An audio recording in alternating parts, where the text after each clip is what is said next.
بسم اللہ الرحمن الرحیم۔ گمنام ہیرو کے معزز ناظرین السلام علیکم۔ دوستو لائک ضرور کر دیا کریں، شکریہ۔ آئیے چلتے ہیں کہانی کی طرف۔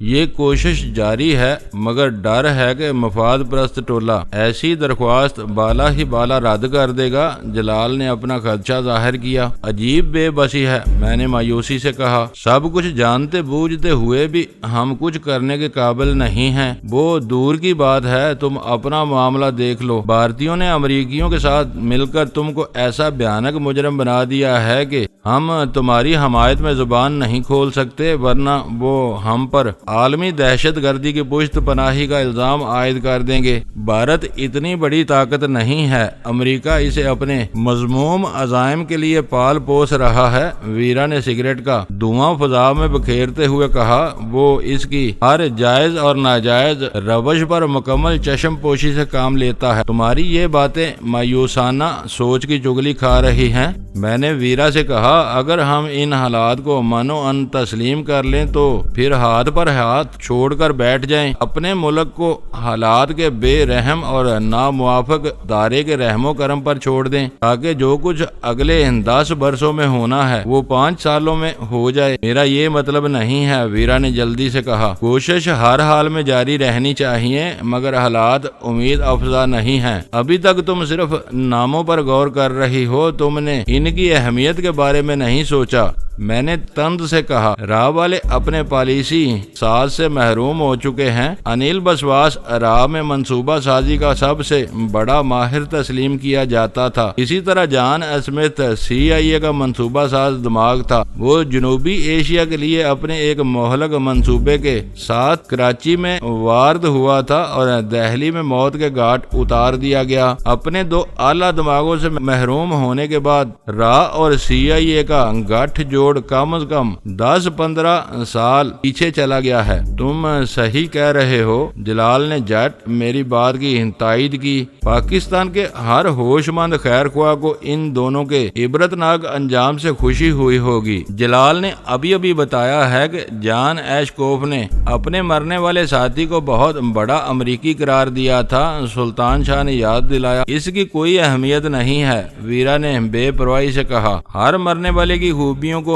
بڑھا چڑھا کر بیان کیا ہی جاتا ہے۔ یہ کہہ کر وہ جلال کی طرف متوجہ ہو گئی۔ ابھی تم جان ایشکوف کی بھی بہت زیادہ تعریفیں کر رہے تھے اور اس کے سامنے اپنی بے بسی کا اظہار کر رہے تھے۔ وہ چالاک اور مکار پیشہ ور آدمی ہے۔ میں نے اس کی منصوبہ بندی کی صلاحیتوں کے بارے میں کچھ نہیں کہا تھا۔ وہ تفتیش کے فن کو بہت مہارت سے استعمال کر رہا تھا۔ CIA کی من مانیوں کے خلاف بغض و عداوت رکھنے کے باوجود ہم میں سے کوئی بھی کھل کر اس سے اختلاف نہیں کر سکا تھا۔ اس میں صلاحیتیں ہیں، اگر اسے اپنی کارکردگی کے جوہر دکھانے کا موقع ملے تو وہ شاید اپنے پیش رو کو بھی پیچھے چھوڑ دے۔ ویرا بولی۔ دنیا میں بڑے بڑے نامور لوگ مر گئے لیکن کاروباری زندگی کبھی نہیں رکا، اول خان نے کہا۔ بلکہ دنیا دن بدن ترقی ہی کر رہی ہے۔ یہ ضرور ہوتا ہے کہ کسی کے ناگہانی مارے جانے سے اس کے کام کو دھچکا لگتا ہے۔ CIA ایک مدت تک جان اسمتھ کا نقصان نہیں بلا سکے گی۔ اس نے اپنے مہرے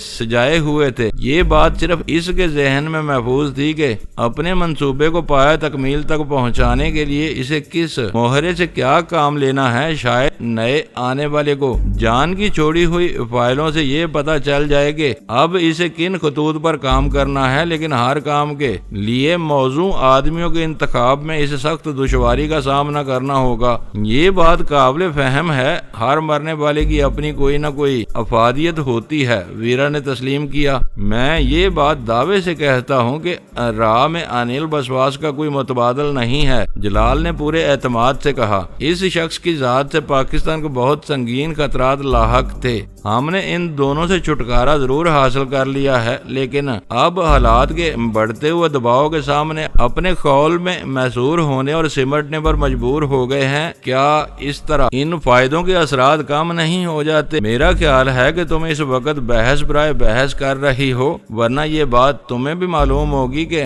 بڑی کامیابیوں کے بعد تعطل کے ایسے وقفے ضرور آتے ہیں۔ جلال بولا۔ ویرا اپنی بے ساختہ ہنسی کو نہ روک سکی۔ میں واقعی تم لوگوں کو ٹٹول رہی تھی۔ مجھے اندازہ ہے کہ بھارت کی سرزمین پر حاصل ہونے والی کامیابیاں بے مثال تھیں، کسی کی کوئی بھی کوشش ان کامیابیوں کی اہمیت کم نہیں کر سکتی۔ یہ سوال اپنی جگہ برقرار ہے کہ اب کیا کیا جائے؟ سلطان شاہ نے لقمہ دیا۔ یہ تینوں بھارت میں بہت محنت کر کے آئے ہیں۔ دوسری طرف جان نئے عزم کے ساتھ میدان میں اتر چکا ہے۔ میرا یہ مشورہ اپنی جگہ برقرار ہے کہ تم لوگوں کو اپنی سرگرمیاں معطل کر کے کچھ دنوں کے لیے زیر زمین چلا جانا چاہیے تاکہ کچھ آرام کر سکو۔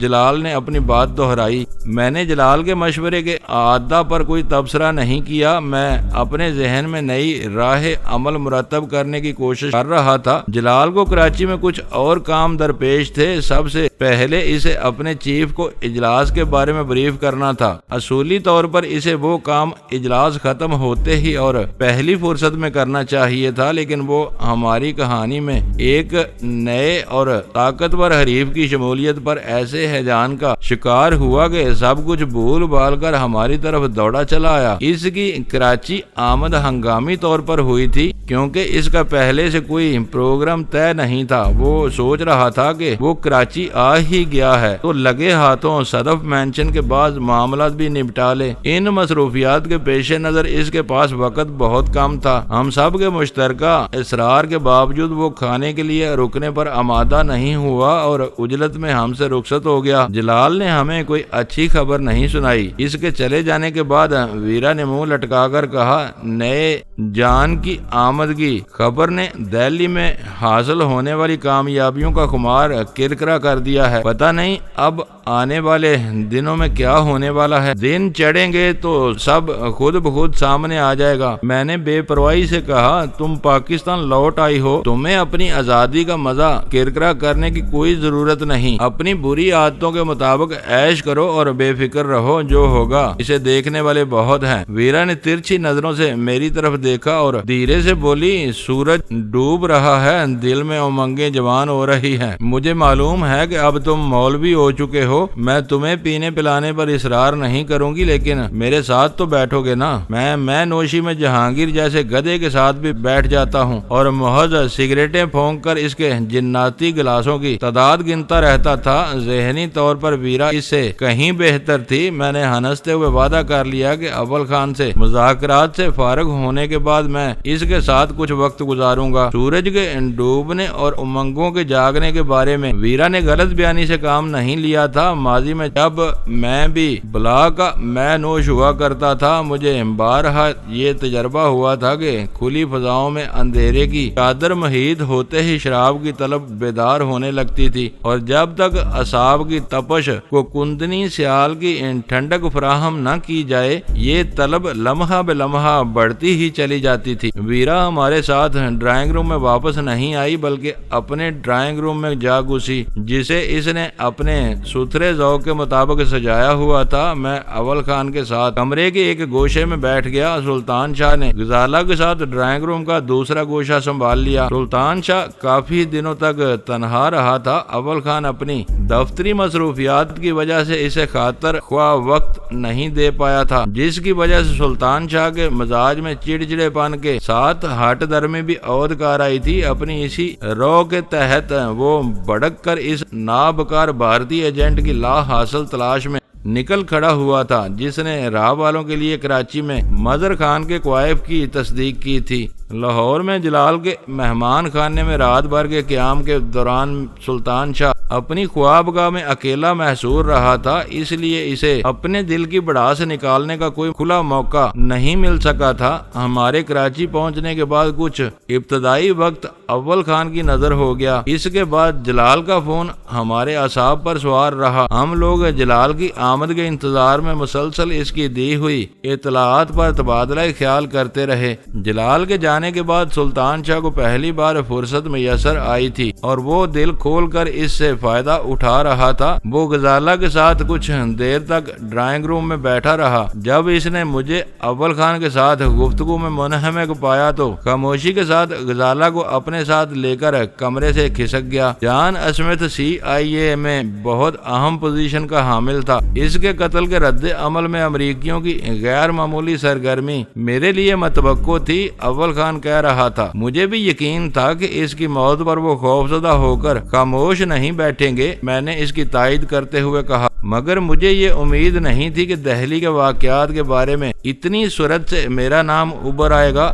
اس میں ان لوگوں کے کمال سے زیادہ تمہارے بے احتیاطی کا دخل ہے۔ اول خان نے اپنی دو ٹوک رائے صادر کر دی۔ میں نے تمہاری کہانی بہت غور سے سنی تھی اور اب جلال کی زبانی بہت کچھ سنا۔ یہ سارا فتور بیم گن کے استعمال سے پھیلا ہے۔ CIA والے تو پھر بھی ذہین ہوتے ہیں۔ تم نے بتایا تھا کہ بنگو نے تمہیں بھارتی فوجیوں پر بیم گن استعمال کرتے ہوئے دیکھ کر خوفزدہ ہونے کے باوجود پہچان لیا تھا۔ دہلی اور پھر امرتسر کے مضافات میں پھیلے ہوئے سرحدی جنگل میں بھیم گن کے استعمال سے تمہاری گزرگاہ کی نشاندہی ہو گئی اور بات تیزی سے آگے بڑھ گئی۔ دونوں مواقع پر میرے لیے احتیاط کی کوئی گنجائش نہیں تھی۔ کسی متبادل طریقے کے استعمال کے لیے میرے ذرا سے تذبذب کی قیمت صرف اور صرف میری زندگی ہوتی۔ میں بیم گن استعمال نہ کرتا تو حریفوں کے جوابی وار سے میرا بچنا محال ہو جاتا۔ میں نے اپنی صفائی پیش کی۔ جو کچھ ہو گیا اس پر کفے افسوس ملنا بیکار ہے۔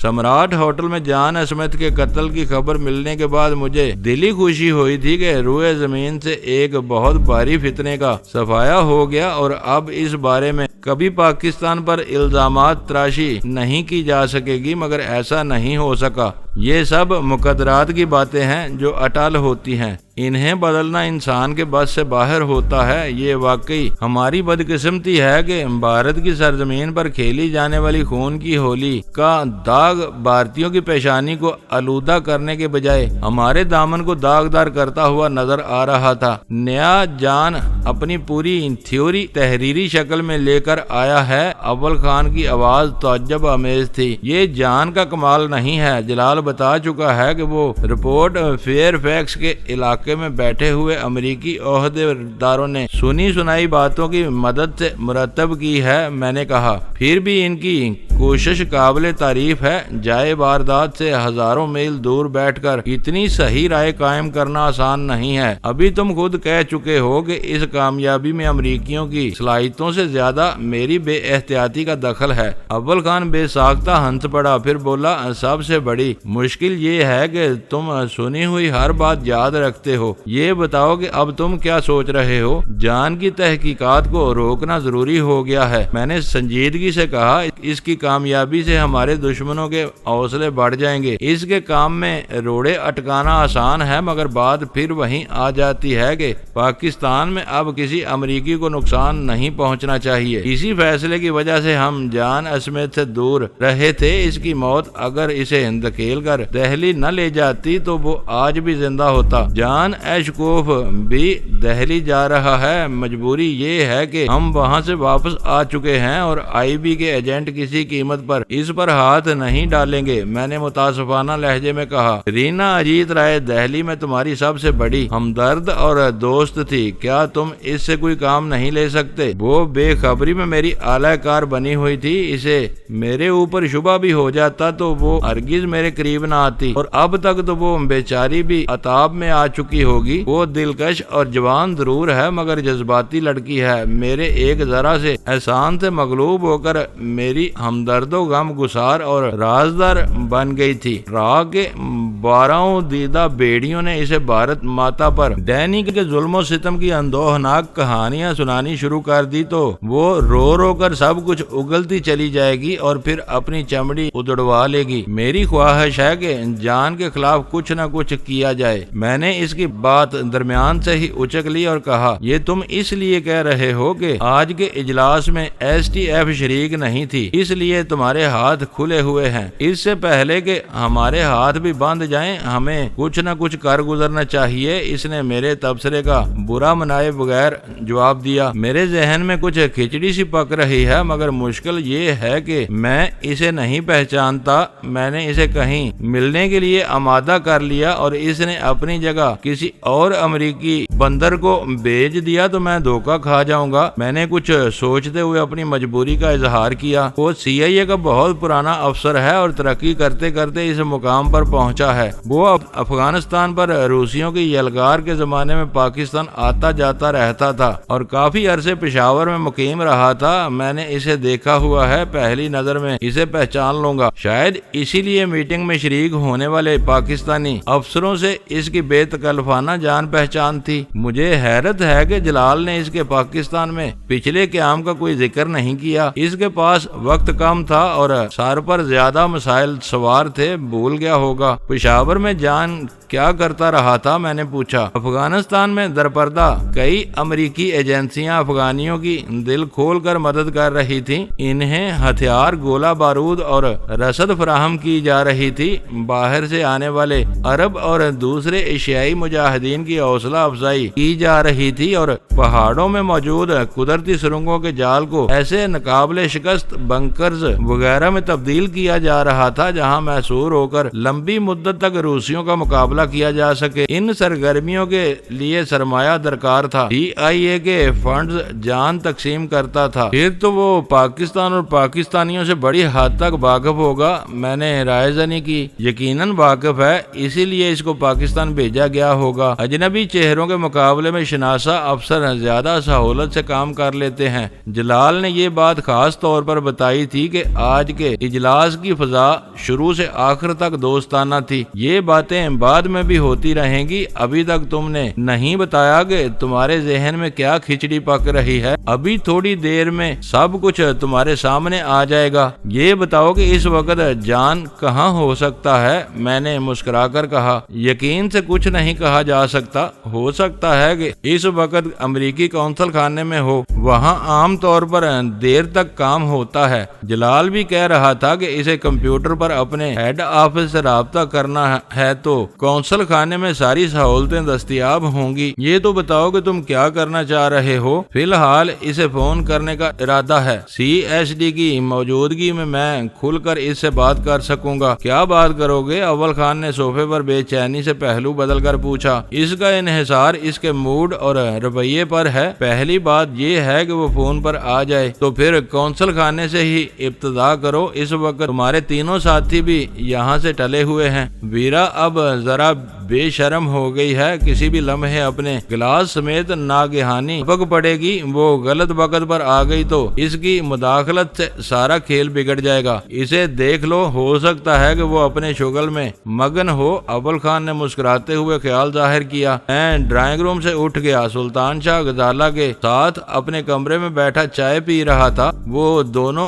جوش و خروش سے باتوں میں مصروف تھے۔ آؤ تم بھی آ جاؤ، معلوم ہوتا ہے کہ تمہارے اور اول خان کے راز و نیاز ختم ہو گئے ہیں۔ وہ دروازے پر میری جھلک دیکھتے ہی سلطان شاہ دھیمی آواز میں چہکا تاکہ اس کی آواز اول خان کے کانوں تک نہ پہنچ سکے۔ اس وقت غزالہ مجھے بیلا سنگھ کے بارے میں بتا رہی ہے۔ تم نے بہت سنگ دلی سے اس بیچاری کا دل توڑا ہے۔ تم غزالہ سے دہلی کی حکایتیں سنتے رہو، ابھی میں مصروف ہوں اور مزید کچھ دیر کے لیے تخلیہ چاہتا ہوں۔ میں نے دروازے پر کھڑے کھڑے کہا، باتوں میں مزہ آ رہا ہے جب تک خود نہیں بلاؤ گے۔ ہم دونوں میں سے کوئی تمہاری اور اول خان کی خلوت میں مخل نہیں ہوگا۔ ویری گڈ، میں نے تحسین امیز لہجے میں کہا تم دونوں ہی سعادت مند بچے ہو۔ انہیں نپٹا کر میں ویرا کے کمرے کی طرف بڑھ گیا۔ اس کا دروازہ بند تھا اور اندر پھیلی ہوئی مشرقی موسیقی کا دھیما دھیما آہنگ باہر راہداری میں بھی سنائی دے رہا تھا۔ اس میں یہ خاص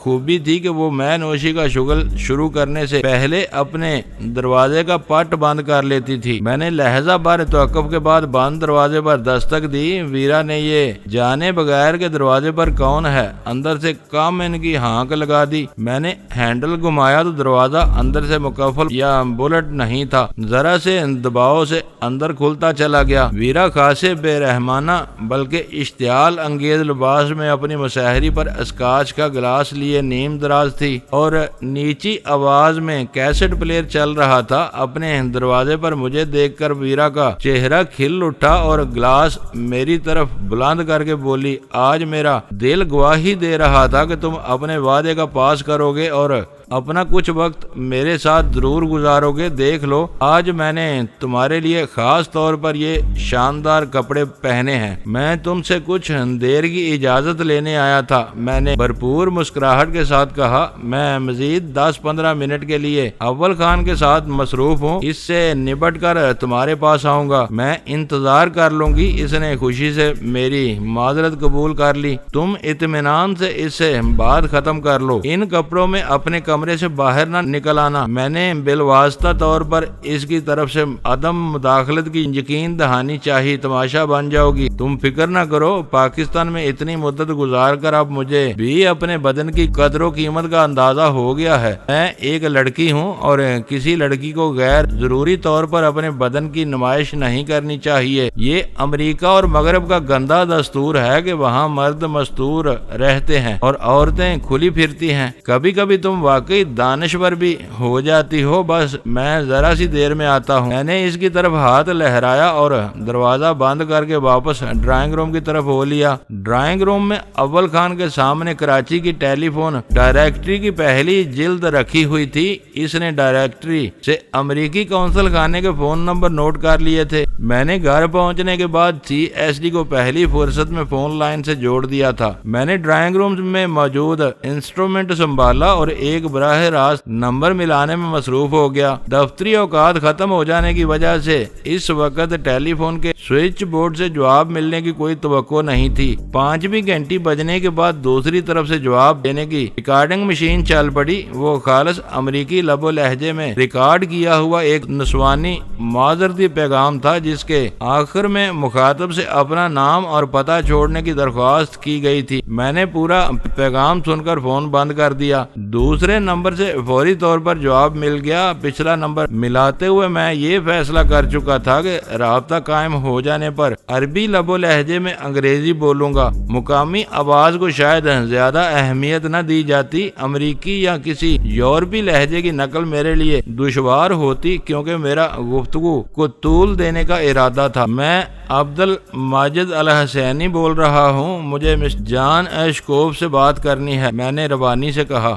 یہ جان کا نمبر نہیں ہے اور دفتر کا وقت ختم ہو چکا ہے۔ خشک امریکی لہجے میں جواب دیا گیا۔ اس نے یہ نہیں کہا تھا کہ وہ جان کو نہیں جانتا یا وہ دفتر میں نہیں ہے۔ میں نے اصرار کیا، بات بہت ضروری ہے۔ میں معذرت خواہ ہوں کہ میں نے تمہیں زحمت دی، ہو سکے تو اس سے میری بات کرا دو۔ میں نے 2 باتیں بتائی ہیں، یہ جان کا نمبر نہیں ہے اور دفتر 5 بجے بند ہو چکا ہے۔ میرے سوا بیشتر لوگ جا چکے ہیں، پھر جان سے کہاں رابطہ ہو سکے گا؟ میں نے کسی کامیابی کی امید میں سوالات کا سلسلہ جاری رکھا۔ میں اس نام کے کسی ملازم سے واقف نہیں ہوں، یہ کہہ کر فون بند کر دیا گیا۔ میں نے ایک گہرا سانس لے کر ریسیور کو گھورا، کریڈل دبا کر لائن منقطع کی اور نمبر ری ڈائل کرنے والا بٹن دبا دیا۔ ہیلو۔ اس مرتبہ وہ بنائی ہوئی آواز کتے کی گراہٹ سے مشابہ تھی۔ مجھے معلوم ہے کہ جان ایشکوف تمہارے دفتر میں ملازم نہیں ہے۔ اس بار میں نے کسی تمہید کے بغیر خوش آمدانہ لہجے میں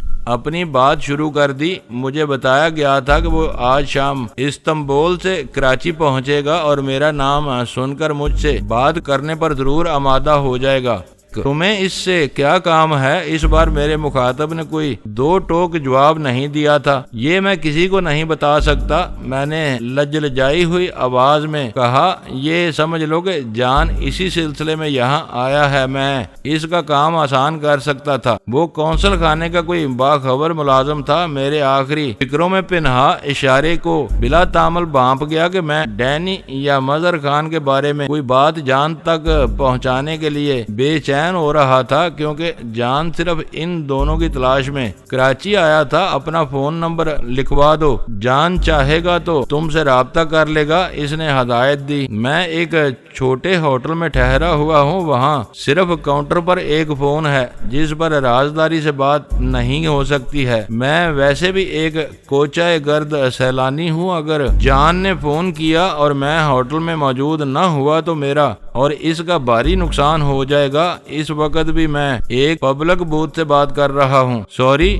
میں اس سے زیادہ کچھ نہیں کر سکتا۔ اب تیسری بار فون کر کے میرا وقت برباد نہ کرنا۔ اس نے دوبارہ فون بند کر دیا۔ میں نے جلا کر ریسیور کریڈل پر پٹک دیا۔ اس امریکی کا رویہ سراسر سرد مہری اور بے اعتنائی پر مبنی تھا، مگر اس نے جو گفتگو کی تھی وہ بے معنی نہیں تھی۔ اگر جان اس وقت قونصل خانے میں موجود ہوتا تو شاید وہ اس سے میری بات کرا دیتا۔ میرے فون نمبر پر اس کے اصرار سے یہ اندازہ ہو رہا تھا کہ جان وہاں موجود نہیں تھا۔ اول خان کی یہ بات کرین قیاس نہیں تھی کہ جان کو محض فون یا کمپیوٹر کی وجہ سے قونصل خانے میں بیٹھنا پڑا ہوگا۔ وہ سہولتیں اوسط درجے کے بیشتر گھروں میں بھی پائی جاتی ہیں۔ جان کی عارضی قیام گاہ میں ان کا فقدان نہیں ہو سکتا تھا۔ اب جان کو شہر میں کہاں ڈھونڈا جائے؟ اول خان نے فکر مندی سے کہا۔ کلفٹن اور ڈیفنس کے علاقے کی بہت سی عمارتیں امریکیوں کے زیر تصرف ہیں۔ میرے ذہن میں ایک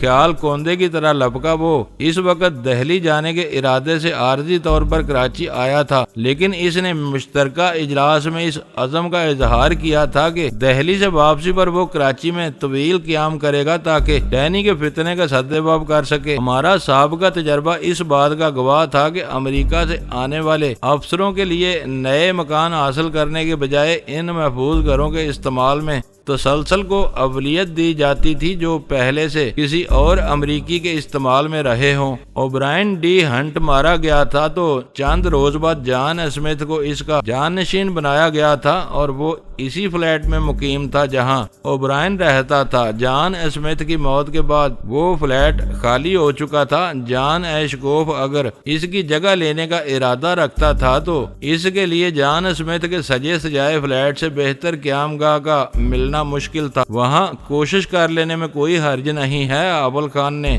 میرے اس خیال سے واقف ہونے کے بعد کہا، تمہاری بات دل کو لگتی ہے۔ اس مکان کا نمبر مجھے زبانی یاد تھا۔ میں نے دل ہی دل میں اللہ کا نام لے کر وہ نمبر ملا لیا۔ دوسری گھنٹی بجنے کے بعد کلک کی ہلکی سی آواز کے ساتھ رابطہ قائم ہوا، لیکن لائن فوراً ڈراپ ہو گئی اور میرے کان میں دوبارہ فون کی ڈائل ٹون گونجنے لگی۔ کسی نے فون اٹھایا تھا، لیکن بات ہونے سے پہلے لائن کٹ گئی۔ میں نے اول خان کی مستفرانہ نظروں کے جواب میں بتایا، میں دوبارہ کوشش کرتا ہوں۔